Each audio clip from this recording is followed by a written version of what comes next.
Api jago merah kembali mengamuk di kota Palembang. Kali ini peristiwa kebakaran melalap satu unit rumah sekaligus salon. Peristiwa kebakaran yang melalap salon Sipa itu berada di Jalan Kopral Dahri Sembayu, Lorong Kemudi 2, Kelurahan Seibua, Kecamatan Ilir Timur 2, Palembang.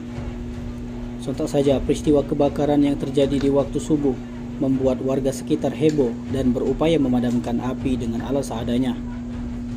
Kapolsek Ilir Timur 2 Kompol Fadila Ermi Ersa saat dikonfirmasi membenarkan peristiwa kebakaran yang terjadi di wilayah hukumnya.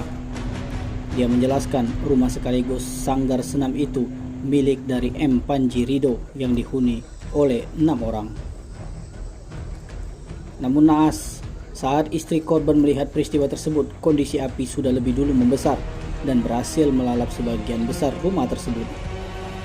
Tim pemadam kebakaran kota Palembang sendiri baru tiba di TKP sekitar pukul 05.30 waktu Indonesia bagian Barat dengan menerjunkan 2 unit mobil pemadam kebakaran. Dari hasil olah TKP, Kompol Fadila menduga penyebab terjadinya kebakaran berasal dari korsleting listrik.